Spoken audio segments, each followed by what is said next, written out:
ತಮಿಳುನಾಡಿನಲ್ಲಿ ನಟ ವಿಜಯ್ ರ್ಯಾಲಿಯಲ್ಲಿ ಕಾಲ್ತುಳಿತ ದುರಂತದ ಬಗ್ಗೆ ಮೌನ ಮುರಿದಿದ್ದಾರೆ ನಟ ವಿಜಯ್. ಘಟನೆಯಿಂದ ನನ್ನ ಹೃದಯ ಛಿದ್ರವಾಗಿದೆ ಅಂತ ಪೋಸ್ಟ್ ಮಾಡ್ಕೊಂಡಿದ್ದಾರೆ.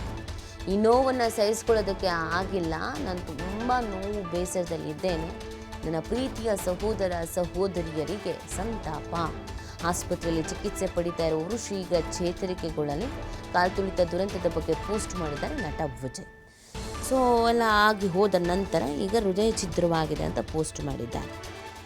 ನಮ್ಮಲ್ಲಿ ಈ ಜನಪ್ರತಿನಿಧಿಗಳು ಅಂತ ಅನ್ನಿಸ್ಕೊಂಡವರು, ಸೆಲೆಬ್ರಿಟಿಗಳು ಅಂತ ಅನ್ನಿಸ್ಕೊಂಡವರು, ಇವ್ರುಗಳಿಗೆ ಅದು ಯಾವಾಗ ಬುದ್ಧಿ ಬರುತ್ತೆ ಅನ್ನೋದು ಮಾತ್ರ ಅರ್ಥ ಆಗಲ್ಲ.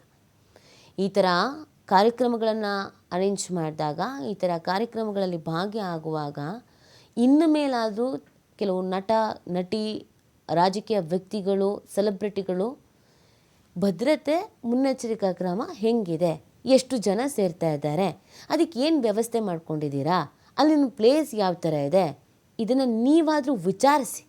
ಕನಿಷ್ಠ ಪಕ್ಷ 10,000 ಜನ ಸೇರೋ ಥರ ಇದೆ ಅಂತಂದಾಗ 10,000 ಜನ ಅಷ್ಟೇ ಸೇರ್ತಾರಾ? ವ್ಯವಸ್ಥೆ ಇದೆಯಾ? ಆ್ಯಂಬುಲೆನ್ಸಿಗೆ ಹೇಳಿದ್ದೀರಾ? ಏನು ಪ್ರಾಬ್ಲಮ್ ಇಲ್ಲ ತಾನೇ? ಬರ್ಬೋದಾ? ಇದನ್ನು ಕೇಳಿ.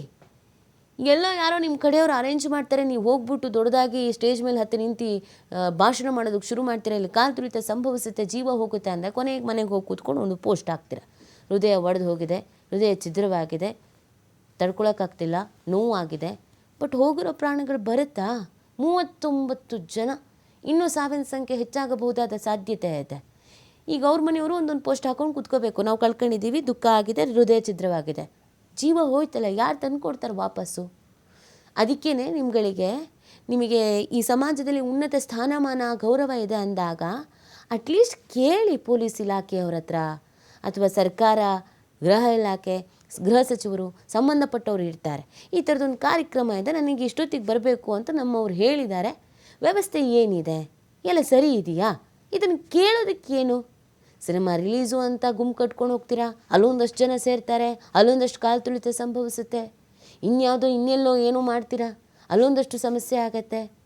ಈ ಥರದ್ದು ಸಮಸ್ಯೆ ಆಗಿ ಸಾವನ್ನಪ್ಪುವಂಥ ಪ್ರಕರಣ ನಮ್ಮಲ್ಲಿ ಇದೇ ಮೊದಲಲ್ಲ, ಹಲವು ಪ್ರಕರಣಗಳು ನಮಗೆ ಸಾಕ್ಷಿಯಾಗಿದೆ.